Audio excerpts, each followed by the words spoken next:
Hello, this is me Shankar Jaikishan and I'm one time more again present here to teach you a voice chapter today, that is future indefinite tense, active and passive form, Hindi to English formation. Okay, you are most welcome to my YouTube channel, and I would like to recommend you, if you are a student, you had better subscribe my channel so that any types of video whenever I will upload, you will get a notification. Okay, so come on, let's start. Future indefinite tense, ये Hindi to English का formation पढ़ा रहा हूँ, इसीलिए Hindi to English में इसे बोल करके समझाना पड़ेगा। तो आप लोग अच्छी तरह से देखिए, ये जो एक्टिव फॉर्म होता है ये फ्यूचर इंडेफिनिट टेंस में, तो एक ए भी कहने का मतलब हुआ एक्टिव वॉइस। इसका जो आइडेंटिफिकेशंस होता है, आइडेंटिफिकेशंस यानी पहचान इसका, तो पहचान जो है वो इस तरह से है, at the end of the verb, at the end of the verb, क्रिया के अंत में। इसका मतलब हुआ क्रिया के अंत में। क्रिया के अंत में क्या होता है? गा, गे, गी लगा होता है। इससे बैक क्लास में मैंने इसको पढ़ाया है, बट इसमें क्या है कि नेगेटिव पार्ट्स वगैरह आगे मैं अभी पढ़ाने वाला हूं, तो जो न्यू स्टूडेंट्स है उसके लिए एक बार फिर से रिवीजन हो जाएगा। करेक्ट। तो आइडेंटिफिकेशंस जो होता है at the end of the verb, गा, गे, गी लगा रहता है। तो ये जो आइडेंटिफिकेशंस होंगे तो आप ये जान लीजिए कि फ्यूचर इंडेफिनिट टेंस का वो एक्टिव फॉर्म में होगा। करेक्ट। अब जैसे मान लीजिए आपके पास ढेर सारे वर्ब्स होंगे, तो उसमें वर्ब के फॉर्म्स को आप कैसे पता करेंगे कि वो एक्टिव फॉर्म में है या पैसिव फॉर्म में है? तो इसके लिए सीधी सी बात है कि ये आइडेंटिफिकेशंस को आप जानिए। गा, गे, गी देख रहे हैं, ये एक्टिव फॉर्म का आइडेंटिफिकेशंस है। तो अब देखिए इसी में क्या होता है कि पैसिव वॉइस जो होता है, यानी फ्यूचर इंडेफिनिट टेंस का जो पैसिव फॉर्मेशन होता है, उसमें जो सेंटेंस का आइडेंटिफिकेशंस हैं, वो वर्ब को कैसे आप आइडेंटिफाई कीजिएगा कि ये वर्ब एक्टिव में है या पैसिव में है? तो उसके लिए आप ऐसे जानिए कि उसकी पहचान होती है at the end of the verb, या जाएगा। करेक्ट, या जाएगा, ये पैसिव की पहचान है। या जाएगा, ई जाएगी, ए जाएंगे, ए जाएंगे। और यहाँ पर ध्यान देने वाली बात यह है कि जो न्यू स्टूडेंट्स है वो इस चैप्टर को शुरू से अगर देखना चाहते हैं तो मेरे चैनल में बैक वाला जो चैप्टर्स है वो दिया हुआ है, आप उसको देख सकते हैं, तो आप इजीली से समझ पाइएगा। करेक्ट। तो चलिए, इसमें ये आइडेंटिफिकेशंस जो हुए ये पैसिव के हैं। किसके हैं? पैसिव के। या जाएगा, ई जाएगी, ए जाएंगे। इसी में यूनिट वाला पार्ट्स भी आता है, जैसे आ जाएगा। ठीक है, आ जाएगा, पैसिव की ही पहचान है। ई जाएगी, पैसिव की ही पहचान है। ए जाएंगे, ये पैसिव है। तो ये फॉर्म जो आप देख रहे हैं ये पैसिव के हैं, और ये जो देख रहे हैं ये एक्टिव के हैं। तो अब आपके पास क्या है कि अगर आप सेंटेंस को आइडेंटिफाई कर लेते हैं तो आपकी बारी आती है कि अब उसे how will you translate into English? Very simple, you have structures here in active and passive forms. तो आपके पास जो है एक्टिव का जो स्ट्रक्चर आएगा वो होगा subject plus shall will plus V1 form of the verb and at last object. ये आपके एक्टिव का स्ट्रक्चर हुआ। अगर आपका सेंटेंस पैसिव का है तो आपके पास पैसिव का स्ट्रक्चर देखिए ऐसे होगा, सब्जेक्ट प्लस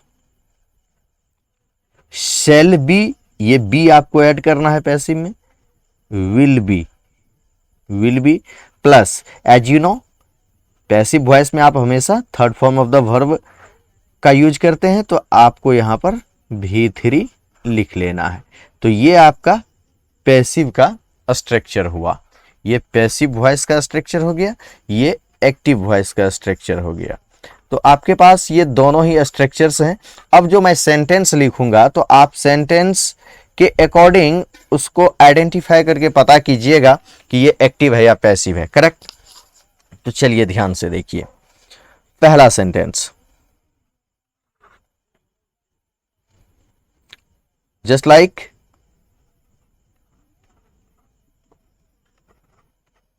मैं आज अपने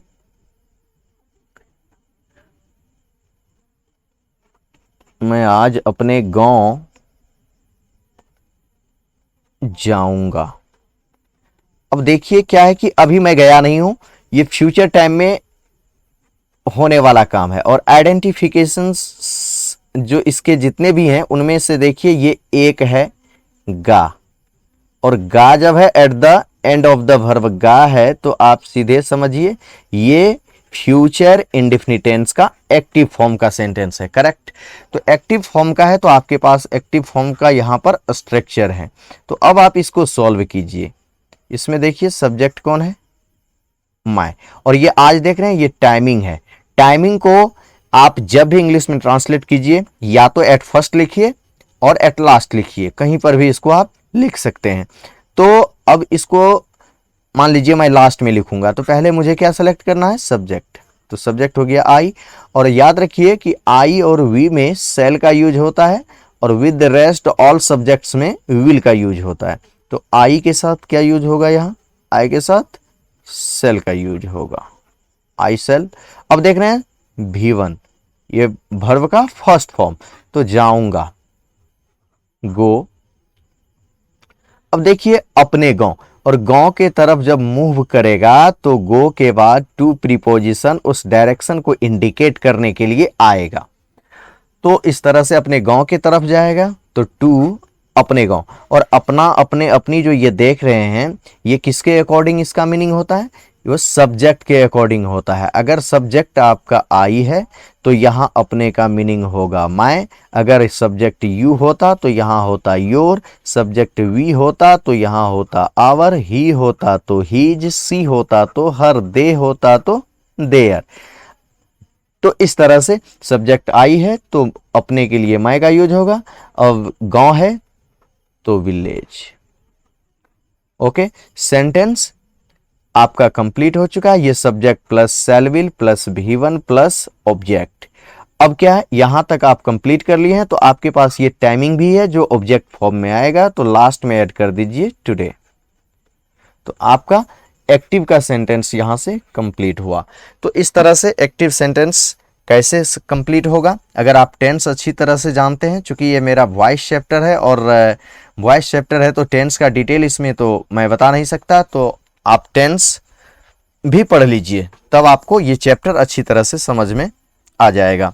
अगला क्या है कि अब जो मैं सेंटेंस लिखूंगा इसको आप जरा आइडेंटिफाई कीजिए कि मैं एक्टिव लिख रहा हूं या पैसिव लिख रहा हूं। मेरा ये सवाल है शायद, शायद यहां पर, शायद यहां पर एक अनाथालय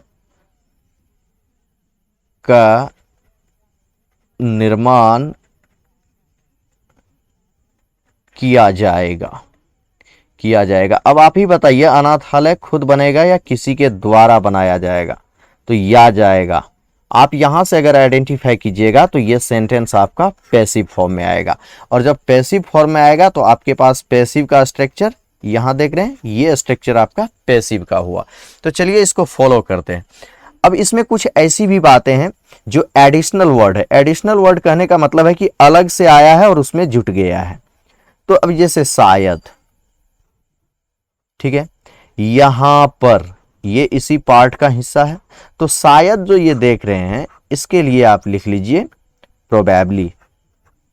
ये ना तो सब्जेक्ट है, ये ना ही ऑब्जेक्ट है, ये एडिशनल वर्ड है जो इस सेंटेंस में आकर के एक इंप्रेसिव सेंटेंस को बना रहा है। तो प्रोबेबली, प्रोबेबली शायद। आप इसी को दूसरे भाषा में ये भी कह सकते हैं मे बी, मे बी, ये भी इसका मतलब होता है। तो आप यहां तक में कट आउट कर दीजिए शायद को। अब यहां पर मैंने आपको ये बताया है कि ये जरूरी नहीं कि आप subject plus verb plus object का फॉर्म से ही आप सेंटेंस को कंप्लीट कीजिएगा। सिर्फ यही फॉर्म नहीं होता है इंग्लिश में कन्वर्ट करने के लिए, एक फॉर्म ये भी होता है। प्रीपोजिशनल ऑब्जेक्ट को आप फर्स्ट लिख सकते हैं, उसके बाद सब्जेक्ट लिख सकते हैं, फिर वर्ब लिख सकते हैं। अगर एनोदर ऑब्जेक्ट भी है तो उसको भी आप ऐसे इनपुट कर सकते हैं। तो ये भी एक फॉर्म है लिखने का। तो देख रहे हैं यहां पर अगर सिर्फ यहां होता तो उसे हम लिखते हेयर, यहां पर का इंग्लिश मीनिंग है तो उसका मीनिंग आपको लिखना होगा ओवर हियर। ठीक है, ओवर हियर। यहां से सेंटेंस कट आउट हो गया। अब आगे किस चीज की बात हो रही है उस पर हमें जाना है। ये सारे अभी तक में सब्जेक्ट नहीं है, ये एडिशनल वर्ड आए हैं और ये जो है ये ऑब्जेक्ट है जिसमें प्रीपोजिशन कनेक्ट है यहां पर। और आप जानते हैं कि यहां वहां कभी भी सब्जेक्ट नहीं होता, this is always an object, correct. तो एक अनाथालय का निर्माण किया जाएगा, निर्माण किया जाएगा। यहां देख रहे हैं निर्माण करना, ये आपका वर्ब हुआ। तो ये वर्ब हुआ, तो वर्ब होने के बाद अब इसमें देखिए कि वर्ब के बैक पोर्शन में क्या आ गया है, वर्ब के बैक पोर्शन में आ गया है का, और इस का मीनिंग कैंसिल आउट होगा। जैसा कि मैं बार बार बता देता हूं, किसी भी वर्ब के बैक पोर्शन में अगर का आता है तो वहां पॉजिटिव केस ऑफ नाउन का टर्म एवं कंडीशंस कोई अप्लाई नहीं होता, वहां कट आउट हो जाता है। तो अब बचा एक अनाथालय का निर्माण किया जाएगा। तो मैं किस चीज के बारे में कह रहा हूं, एक अनाथालय।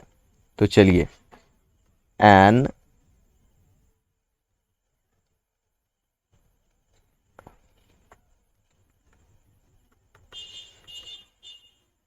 एन एक हो गया अनाथालय। अनाथालय एज यू नो जहां पर अनाथ बच्चों को रखा जाता है। तो ऑर्फेनेज, एन ऑर्फेनेज, यहां एन क्यों आया, क्योंकि इसका जो प्रोनाउंसिएशन है वो वॉवेल से स्टार्ट हो रहा है तो इसीलिए एन आ गया। एक अनाथालय, एन ऑर्फेनेज। अब ये होने के बाद आपको पैसिव का सेंटेंस है तो पैसिव वॉइस के स्ट्रक्चर को फॉलो कीजिए।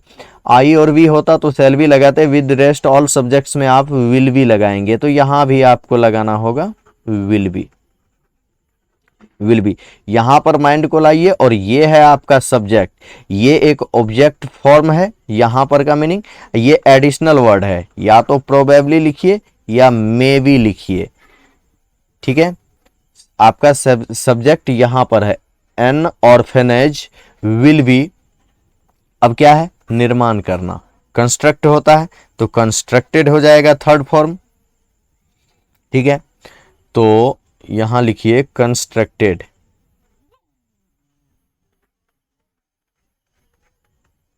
कंस्ट्रक्टेड निर्माण किया जाएगा। अब आपका सेंटेंस देख लीजिए, यहां तक में कंप्लीट हो चुका है। Probably over here an orphanage will be constructed. अब आप ये देखिए ओवर हियर जो देख रहे हैं, मैंने इस ऑब्जेक्ट को यहां फर्स्ट में लिखा जो प्रीपोजिशनल ऑब्जेक्ट है जिसमें प्रीपोजिशन लगा हुआ है। इसको अगर आप चाहते तो यहां कंस्ट्रक्टेड के बाद ओवर हियर लिख सकते थे, उसमें कोई दिक्कत नहीं है, मैंने शुरू में ही लिख दिया। ठीक है, तो चलिए अब आगे दूसरा सेंटेंस लेते हैं। तीसरा सेंटेंस यहां पर देखिए, जैसे मैं एक सेंटेंस लिखता हूं, मुझे लगता है, मुझे लगता है भारतीय संविधान, भारतीय संविधान में कोई परिवर्तन, कोई परिवर्तन नहीं किया जाएगा, नहीं किया जाएगा। अब बताइए संविधान में परिवर्तन खुद होगा या किसी के द्वारा किया जाएगा, तो यह आ जाएगा श्योरली ये सेंटेंस क्या है, पैसिव है। अब पैसिव है तो इसमें क्या है, मुझे लगता है, एक सेंटेंस यहां कट आउट हो रहा है, दूसरा सेंटेंस इधर शुरू हो रहा है। तो चलिए, मुझे लगता है, आप शॉर्टकट में जानिए, ये प्रेजेंट इंडेफिनिट टेंस है, मुझे का सब्जेक्ट आई होगा, और प्रेजेंट इंडेफिनिट टेंस में as you know subject plus V1 और V5 प्लस ऑब्जेक्ट। तो आई के अकॉर्डिंग लगता है V1, और यहां मुझे लगता है कहने का मतलब है, यहां मुझे लगता है कहने का मतलब है मैं ऐसा सोचता हूं, तो आई के साथ लिखिए यहां थिंक, आई थिंक, मुझे लगता है, मार दीजिए कॉमा, यहां से सेंटेंस आपका टूट गया। अब आगे क्या कह रहा है, भारतीय संविधान में, लग गया में, हो गया ये ऑब्जेक्ट।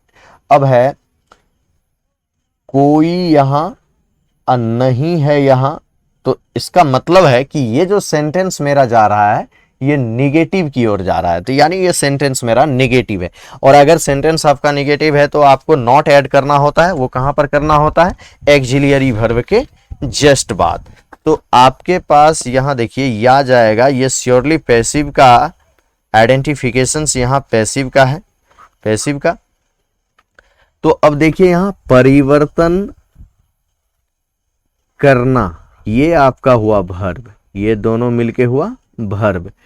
तो अब ये ऑब्जेक्ट हो गया, यहां से मेरा ये सेंटेंस टूटकर अलग हो चुका है, ये ऑब्जेक्ट के फॉर्म में है, ये परिवर्तन करना ये आपका वर्ब है। तो फिर आपका सब्जेक्ट कहाँ है, तो ध्यान दीजिए, सब्जेक्ट है आपका कोई और नहीं, ये दोनों, कोई नहीं सब्जेक्ट भी होता है, ठीक है। तो सब्जेक्ट है आपका कोई नहीं। तो चलिए अब आप इसको कैसे बनाइएगा, तो कोई नहीं को यहां पर लाइए, और इसके आगे मैं लिख रहा हूं कोई नहीं, देख रहे हैं, नो एनी, नो एनी। अब यहां देखिए कोई परिवर्तन नहीं, तो परिवर्तन करना यहां पर आपका वर्ब है। अब कह क्या रहा है उसको समझिए, कोई परिवर्तन नहीं किया जाएगा, तो सिर्फ कोई नहीं कह रहा है, परिवर्तन करना वर्ब होता है, ये समझिए। अब कोई नहीं है, तो कोई नहीं को मैंने यहां पर लाया सब्जेक्ट के फॉर्म में, कोई नहीं परिवर्तन किया जाएगा। तो अब इसको समझने वाली बात यह है कि कोई और नहीं के बीच में अगर कोई वर्ड आ जाता है तो उस पूरे वर्ड को एक साथ सेलेक्ट करके सब्जेक्ट के फॉर्म में लाया जाता है। तो यहां पर ये आपको समझना होगा। तो नो एनी चेंजेज, मान लीजिए कोई परिवर्तन नहीं है, नो एनी चेंजेज, चाहे तो आप चेंज भी लिख सकते हैं यहां पर। अब यहां देखिए, परिवर्तन करना होता तो एक चेंज वर्ब होता है, यहां थर्ड फॉर्म चेंज्ड हो जाता। अब परिवर्तन को मैंने अगर छांट कर अलग कर लिया है, तो अब ये करना जो वर्ब देख रहे हैं इसके लिए आपको थर्ड फॉर्म लिखना पड़ेगा। तो नो एनी चेंजेज, इतना लिखने के बाद अब सेंटेंस में जाइए, विल लगाइए। अब इसमें नॉट नहीं लगेगा, क्यों नहीं लगेगा, क्योंकि नो को आपने पहले ही ले आया। तो अब इसके बाद आपको बी लगा देने की जरूरत है। अगर यहां नो नहीं लगाते तो यहां विल के बाद यहां नॉट होता। तो no any changes will be, अब यहां से देखिए करना का V3 हो जाएगा डन। अब क्या है, भारतीय संविधान में, in the Indian constitution, constitution, constitution. और मुझे लगता है कि आपको यह समझ में आया होगा, ठीक है। तो नो एनी चेंजेज क्यों आया यहां पर, नो एनी चेंजेज, कोई परिवर्तन नहीं किया जाएगा, कोई परिवर्तन नहीं के बारे में कह रहा है, किया जाएगा। तो ये आपका सब्जेक्ट के फॉर्म में आ गया। अगला पार्ट देखिए, जैसे मैं आपसे कहूं कि कुछ नहीं किया जाएगा, कुछ नहीं किया जाएगा, किया जाएगा। आप देख रहे हैं एक छोटा सा सेंटेंस है, कुछ नहीं किया जाएगा, ये क्या है, ये पैसिव फॉर्म है, पैसिव फॉर्म है। तो अब देखिए यहां करना है आपका वर्ब। अब ये नहीं तो निगेटिव फॉर्म को इंडिकेट करता है। अब कुछ के बारे में कह रहा हूं तो याद रखिए कि कुछ और नहीं ये दोनों मिल करके या तो सब्जेक्ट बनता है या ऑब्जेक्ट बनता है। तो यहां पर और ये भी याद रखिए कि सब्जेक्ट और वर्ब का होना जरूरी है, ऑब्जेक्ट का होना जरूरी नहीं होता है। अगर आपके पास ऑप्शन न बचे कि ये कुछ नहीं यहां पर सब्जेक्ट है कि ऑब्जेक्ट है, ये आप कंफर्म नहीं हो पा रहे हैं, तो आप सबसे पहले वर्ब को देखिए। वर्ब अगर है तो वर्ब आपका है किया जाएगा। अब वर्ब को छोड़ दीजिए, उसके बाद आप ये चूज कीजिए कि अब जो बचा है, जैसे कुछ नहीं, ये सब्जेक्ट भी होता है ऑब्जेक्ट भी होता है। तो अगर यहां से कुछ नहीं मिल रहा है और यहां पर किया जाएगा, ये तो आप वर्ब हो गया। तो वर्ब आपको मिल गया तो ये कुछ नहीं सर्टेनली सब्जेक्ट ही होगा, क्योंकि कुछ नहीं के बारे में कह रहे हैं, कुछ नहीं किया जाएगा। About you are saying something that is subject, okay. तो वो जो है सब्जेक्ट फॉर्म में होता है। तो कुछ नहीं, तो इसका क्या हो जाएगा, कुछ नहीं का नथिंग हो जाएगा, करेक्ट। नथिंग, नथिंग के बाद नथिंग क्यों हुआ, कुछ नहीं का मीनिंग नथिंग हुआ। अब नथिंग ये यहां पर सब्जेक्ट फॉर्म में आ गया। अब आपको करना है, पैसिव फॉर्म है तो विल बी आ जाएगा। विल बी क्यों आ जाएगा, यहां नहीं है तो इसका यहां नो आ चुका है, तो अब विल के बाद नॉट का यूज यहां नहीं होगा। अब है आपको थर्ड फॉर्म लिखना, तो करना का क्या हो जाएगा, done. Nothing will be done. कोई डॉट है इसमें, आई थिंक कोई डॉट नहीं होना चाहिए। चलिए अगला सेंटेंस जो है वो है, कह रहा है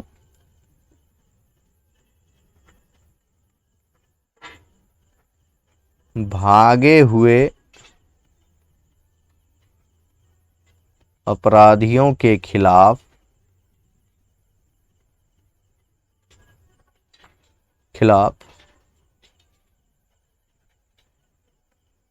कुछ नहीं किया जाएगा। अब ये एक सेंटेंस है आपका। अब यहां से देखिए, भागे हुए अपराधियों के खिलाफ देख रहे हैं, प्रीपोजिशन ऐड हो गया है, तो ये क्या होगा, ऑब्जेक्ट होगा।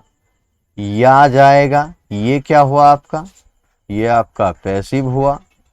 अब ध्यान से देखिए कि ये आपका वर्ब हुआ, किया जाएगा, ये वर्ब हुआ। इससे पहले वाले सेंटेंस में ऊपर आप देख लीजिए कि अगर वर्ब मिल रहा है और कुछ नहीं है तो वो ही आपका सब्जेक्ट है। तो कुछ नहीं का सब्जेक्ट क्या लाइएगा, नथिंग। और नथिंग के बाद आपका सेंटेंस है पैसिव, तो क्या यूज कीजिएगा, will be. Nothing will be. Third form क्या चूज कीजिएगा, done. Nothing will be done. अब है भागे हुए अपराधियों के खिलाफ देख रहे हैं, ठीक है। तो के खिलाफ का मतलब होता है अगेंस्ट भागे हुए अपराधियों। अब इसका क्या होता है, भागे हुए का मतलब हो गया एब्सकॉन्डेड क्रिमिनल्स, ठीक है। भागे हुए अपराधियों, एब्सकॉन्डेड क्रिमिनल्स। तो ये क्लियर हो गया। अब आगे क्या है कि 6 नंबर में आप एक सेंटेंस लीजिए, उसको सॉल्व कीजिए। कह रहा है ऐसा प्रश्न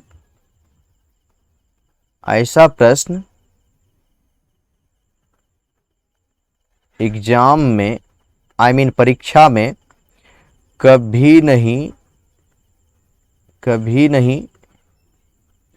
पूछा जाएगा,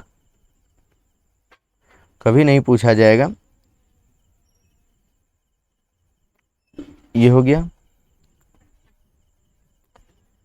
अब मैं इसी में एक सेंटेंस को और ऐड कर दे रहा हूं,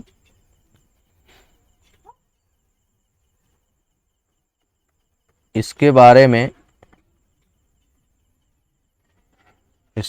में आपकी क्या राय है।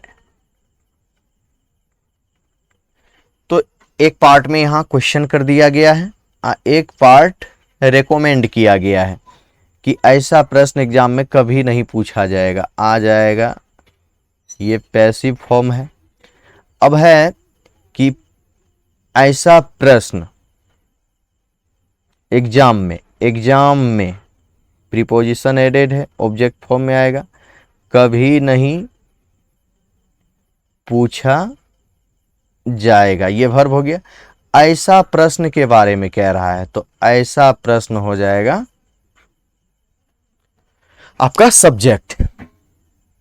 तो ऐसा जो आप देख रहे हैं, अगर होता ऐसे ऐसे प्रश्न तो यहां प्रश्न प्लूरल फॉर्म में चला जाता। ऐसा प्रश्न है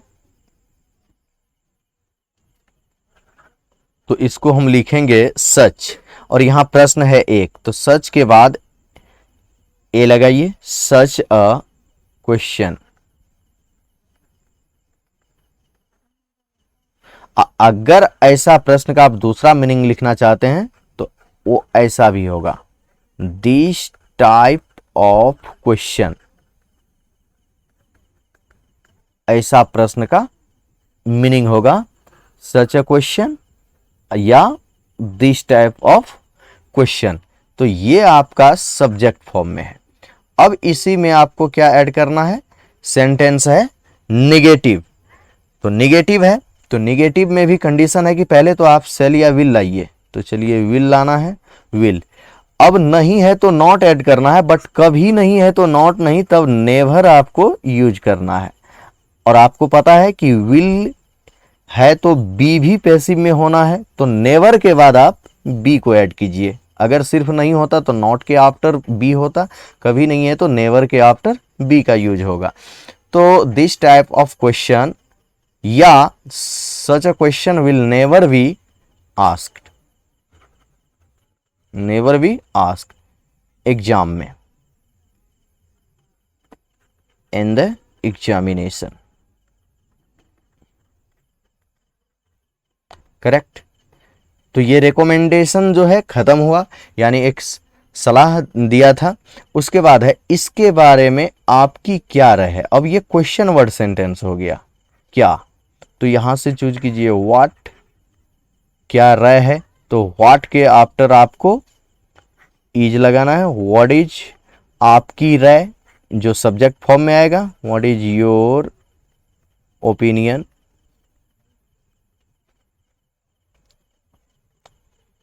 ओपिनियन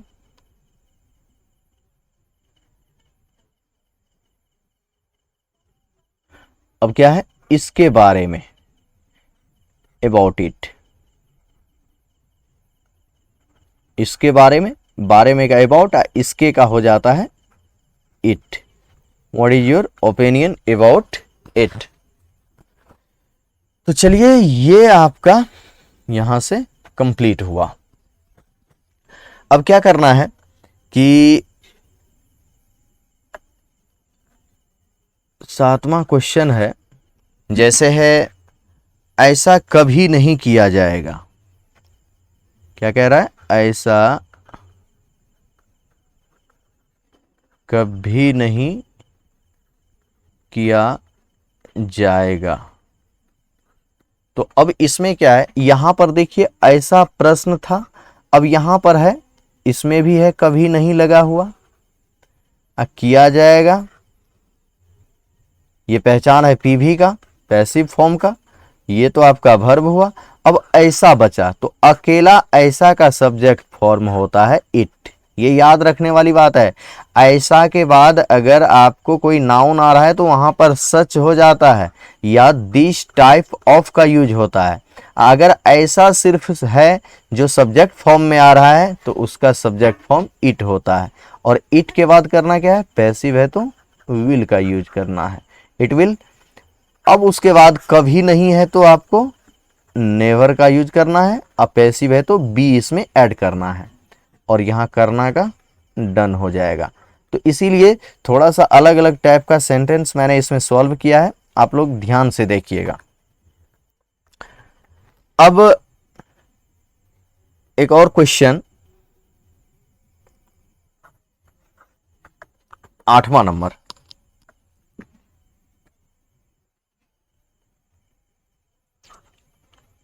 यह महल कभी नहीं बिकेगा। अब यहां पर कंफ्यूजनल ये सेंटेंस, सॉरी क्वेश्चन मार्क नहीं होगा, तो ये कंफ्यूजनल सेंटेंस क्या है कि अब स्टूडेंट्स यहां पर देखेगा और गा देखने से वो सीधे एक्टिव वॉइस कंफर्म कर लेगा। श्योरली ऐसा करना भी चाहिए, बट यहां पर क्या है कि इसके सेंस को आपको समझना है। एक सेंसुअल वर्ब होता है। सेंसुअल वर्ब कहने का मतलब है कि वर्ब का सेंस कह क्या रहा है, वो खुद से होने वाला है, किसी के द्वारा किया जाने वाला है, उसको आपको देखना पड़ेगा। और कोई चीज़ खुद बिकेगा नहीं, वो किसी के द्वारा ही बेचा जाएगा। इसीलिए बिकेगा कहने का मतलब ये वर्ब यहाँ पर पैसिव है, तो ये सेंटेंस भी श्योरली आपका पैसिव ही होगा। तो अब मैं किसके बारे में कह रहा हूं, यह महल, तो यहां पर आप लिखिए देश बिल्डिंग, ठीक है। ये सब्जेक्ट फॉर्म खत्म। अब यहां से पैसिव, ये वर्ब पैसिव को इंडिकेट कर रहा है, यह महल कभी नहीं बिकेगा, अर्थात यह महल कभी नहीं बेचा जाएगा। तो देश बिल्डिंग विल, अब कभी नहीं जब जब आएगा तो आपको सीधी सी बात है एक्सिलियरी वर्ब के बाद आपको नेवर इनपुट कर देना है। अब पैसिव है तो बी को ऐड कीजिए और यहां से थर्ड फॉर्म लाइए सोल्ड। तो ये आपका नेगेटिव इस तरह से बन जाएगा। अब मैं एक सेंटेंस ले रहा हूं, जैसे मैं आपको बोलूं आप नहीं समझेंगे,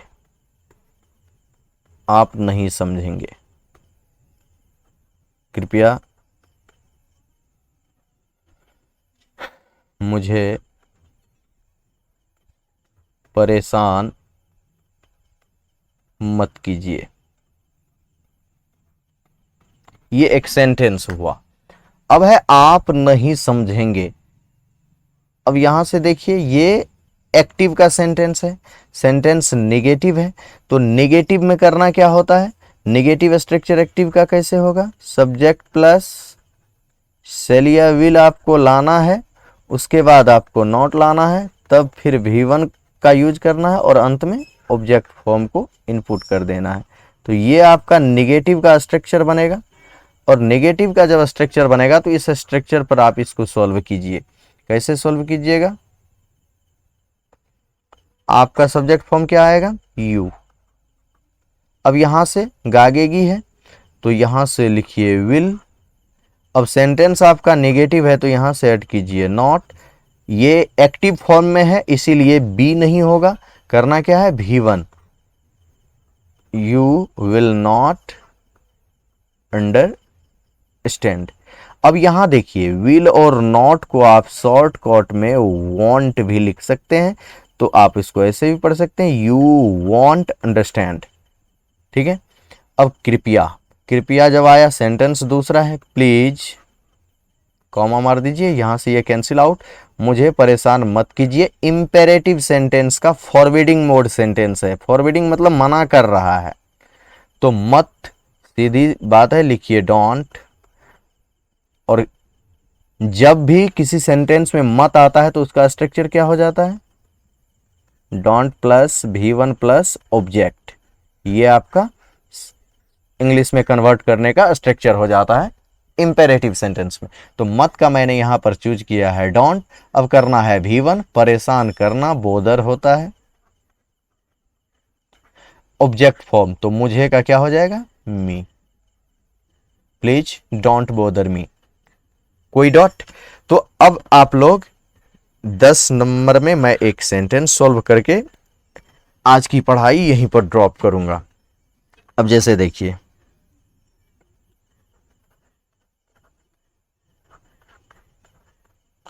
आपको वहां कुछ करने को नहीं कहा जाएगा, आपको वहां कुछ करने को नहीं कहा जाएगा। अब ये एक सेंटेंस है, अब इसको कैसे हम सॉल्व करेंगे उसको देखिए आप। सीधी सी बात है, कहा जाएगा पैसिव हो गया, आपको जिसमें को आया सेलेक्ट कीजिए, सीधी सी बात उसको सब्जेक्ट। अब देख रहे हैं पैसिव है तो इसमें हम क्या लाएंगे, विल। अब इसमें नहीं भी है, ठीक है, तो नहीं है तो अब इसी विल में आप जैसे नॉट ऐड करते हैं तो इन दोनों के बदले वांट भी आप लिख सकते हैं, यू वांट। अब पैसिव है, अब विल नॉट कहते हैं तो भी सही है, यू विल नॉट भी कहना का हो जाएगा आस्क्ड। अब उसके पहले एक और वर्ब है करने को, ठीक है, तो उसको आप लिखिए, चाहे एक्टिव हो या पैसिव हो, first verb is always written with to plus V1 form, I mean in infinitive form. तो टू डू, अब है कुछ, एनीथिंग, एनीथिंग। अब वहां देख रहे हैं एडवर्ब ऑफ प्लेस है तो लास्ट में इनपुट कर दीजिए देयर। अब इस सेंटेंस को एक और तरीका से आप बना सकते हैं, वो तरीका समझिए। जैसे यहाँ कुछ है और यहाँ पर जो नहीं देख रहे हैं तो एक और टर्म है इसका, क्या कीजिएगा, यू यहाँ से लाइए, अब देखिए यहाँ लिखिए विल। अब आपको अगर नॉट नहीं ऐड करना है, कुछ नहीं का मीनिंग एक साथ आपको नथिंग लाना है, तो वो नथिंग का प्रयोग वर्ब के बाद करते हैं। तो पहले आप अफर्मेटिव के सेट पर इसको बनाइए, you will be asked, ask. अब है क्या, to do, you will be asked to do. अब यहां देख रहे हैं एनीथिंग, तो याद रखिए यहां से इस नॉट को उठाकर इस एनीथिंग में हम ऐड करके यहां पर हम लिख देंगे नथिंग, इस एनीथिंग के जगह नथिंग। तो ये आया कहां से, ये नॉट यहां से हटा और यहां से हट करके ये ऐड हो गया यहां पर वर्ब के बाद। तो you will be asked to do nothing there. तो ये भी आपका एक टर्म है। नेक्स्ट क्लास में मैं आपको इसका इंट्रोगेटिव फॉर्म पढ़ाऊंगा और क्वेश्चन वर्ड फॉर्म पढ़ाऊंगा। तो इतना तक को आप लोग सीख लीजिए। Thank you so much.